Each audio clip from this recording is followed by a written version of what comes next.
Bueno, ahondando un poco más en esta temática de las migraciones irregulares, pero más particularmente en el tema de los refugiados, elegí el caso particular del noreste de Nigeria, esencialmente en cuanto a la problemática multifacética, por decirlo de alguna manera, a la cual está sometida la población de esta región del país, debido a lo cual se vio obligada a desplazarse, a abandonar su vida, su lugar, su casa, su trabajo, para poder sobrevivir, y terminan localizándose en las zonas de frontera con los países como Níger, como Chad o como Camerún, en grandes campos de refugiados, alejándose de la violencia generalizada en manos de una organización abiertamente terrorista que es Boko Haram. Para poder conocer un poco más el caso en profundidad, lo que hice inicialmente fue un mapeo de actores clave. Yo identifiqué 4, que son la sociedad civil de Nigeria, la organización abiertamente terrorista Boko Haram, el gobierno de este país, y por otro lado las organizaciones internacionales como por ejemplo ACNUR, UNICEF o Cruz Roja también, que busca dar solución o respuesta a las necesidades que vivencia esta población desplazada, ¿no? Que se convierte en refugiado, esencialmente en las zonas de frontera donde se forman estos campos de refugiados.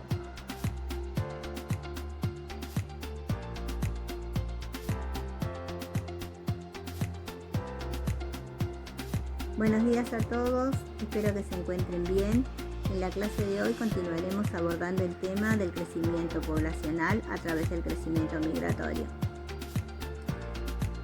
Como vimos en la clase anterior, son varios los factores que determinan la migración. Estos pueden ser factores económicos, políticos, sociales o ambientales.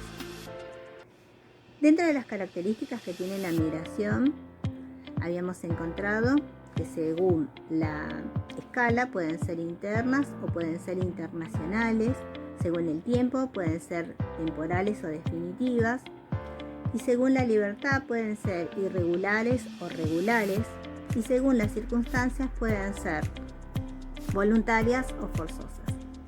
En esta clase vamos a abordar estas dos últimas características, las de las migraciones irregulares y de las migraciones forzosas. Recordamos también que cuando un migrante llega a un país en la condición de una migración forzosa, toma el nombre de refugiado, no simplemente de un migrante. En la clase de hoy vamos a ver qué pasa en la frontera de Guatemala-México con la migración irregular. Cuáles son las características, cuáles son los actores sociales que intervienen y de qué manera. Y vamos a ver un caso de un guatemalteco que es un refugiado en México.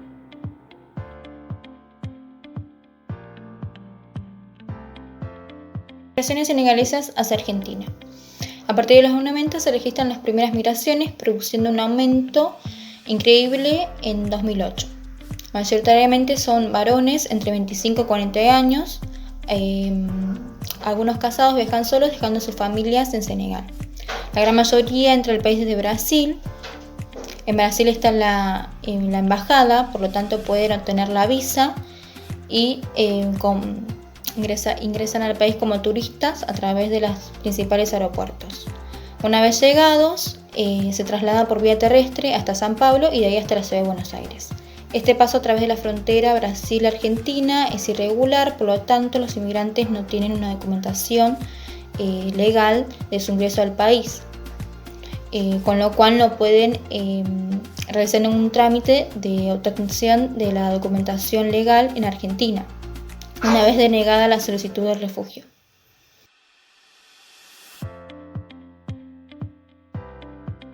Este país presenta dos realidades muy diferentes.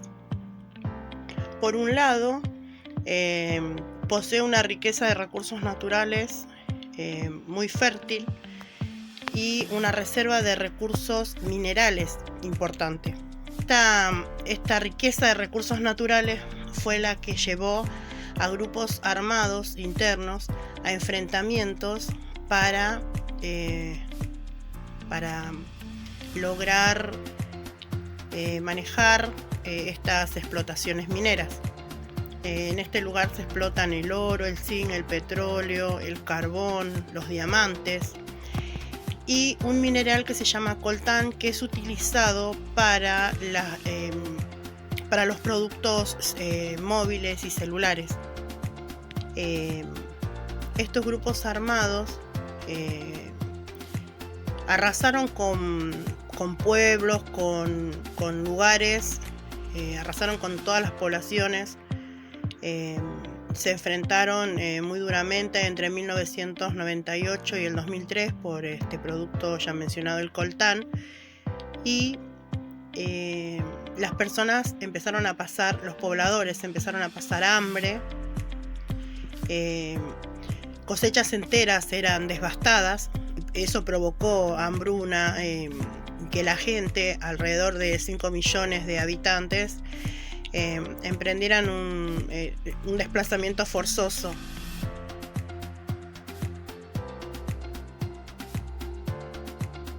Buenas, voy a hablar de la migración de los rohingyas.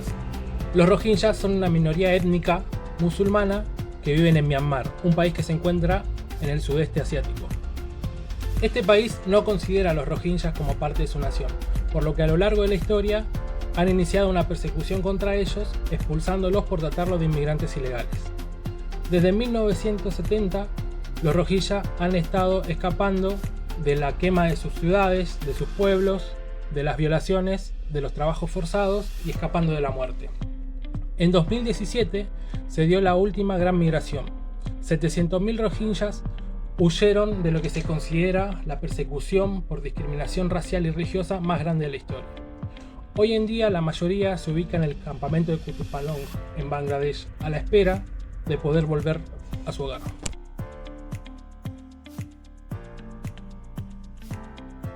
Vamos a abordar una de las problemáticas que atraviesa Libia, el cruce de refugiados y migrantes por la ruta más mortífera del mundo. Libia es un estado destrozado por la guerra civil y por las intervenciones extranjeras del 2011. El cual es un estado fallido y corrompido por terroristas y grupos armados. Mediante estas problemáticas que atraviesa Libia, muchos refugiados y migrantes, tantos como sus propios habitantes, intentan escapar de él vía ruta marítima, cruzando el mar Mediterráneo para poder llegar a Europa. Libia, oficialmente un estado, es un país soberano republicano del norte de África y limita con el Mediterráneo al norte. Al oeste con Túnez y Argelia, al suroeste con Níger, al sur con Chad, al suroeste con Sudán y al este con Egipto. Las personas que son migrantes y refugiados, las cuales intentan escapar, son interceptadas en el mar y rescatadas y devueltas a Libia, las cuales son trasladadas a centros de detención llamados agujeros subterráneos. Otras son secuestradas por los traficantes y los grupos armados, las cuales sufren abusos y maltratos, presentando escenarios de pesadillas y de nutrición agudas. Como consecuencia de estas problemáticas, cada vez son más los barcos que intentan salir de SAR Libia para aludir a la guardia costera y poder llegar a Europa, las cuales muchas de estas personas no llegan. A partir de las consecuencias que nombró mi compañera, es de suma importancia explicar el contexto histórico de Libia y cómo ya lo está sucediendo en la actualidad. Lo que comenzó en 2011 como protestas antigubernamentales, como parte de las llamadas primaveras árabes, terminó con la intervención de la OTAN y el sangriento derrocamiento de Muammar Gaddafi, el excéntrico líder que gobernó el país por más de 40 años. Criticado por violaciones y abusos de derechos humanos, Gaddafi también convirtió la rica nación petrolera en uno de los países con más altos estándares de la vida en África, con atención médica y educación gratuita. Pero esta aparente estabilidad se rompió a partir de la muerte del jefe libio. Después de años de caos y enfrentamientos entre milicias de todo tipo, Trípoli ahora es escenario de centros de enfrentamientos entre fuerzas rivales que buscan hacerse con el poder. Desde entonces, la ciudad se ha cobrado la vida de más de 5.000 personas y casi 1 millón han huido de sus hogares. Este país es uno de los escenarios más sólidos de la actualidad crisis migratorias. Sus cárceles son escenarios de abusos y torturas a los inmigrantes subsaharianos y libanos. Varios pueblos vecinos, algunos a solo 40 kilómetros del centro de Trípolis, han sido capturados por las tropas líderes de Haftar y sus aviones incluso han bombardeado los aeropuertos internacionales.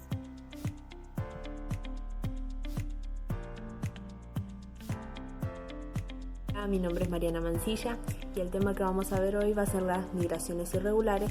Específicamente nos vamos a centrar en el caso de Haití. ¿Por qué se dan estas migraciones? Principalmente por los factores económicos, sociales y políticos. Bien, el detonante para que se produzcan estas migraciones de haitianos fue el terremoto del 2010 y posteriormente el huracán, el cual terminó por devastar completamente el país. ¿Hacia dónde migran ellos? Principalmente al país vecino, que es República Dominicana, y la mayoría de ellos, una vez que están en ese país, deciden emprender viaje a otros países de América. Principalmente su destino es Chile y Estados Unidos. ¿Cómo hacen ellos para llegar a su destino? Lo que hace la mayoría de ellos es desde las costas, de Haití o de República Dominicana, en el caso de que hayan cruzado la frontera, lo que hacen es en balsa dirigirse hacia las costas de Colombia y Venezuela y desde allí emprender un viaje caminando hasta su destino.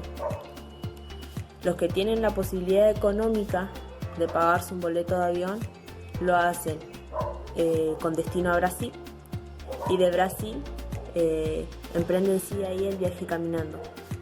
Muy pocos son los que pueden acceder a comprarse un boleto de avión que los lleve directamente a su destino, que es o Chile o Estados Unidos.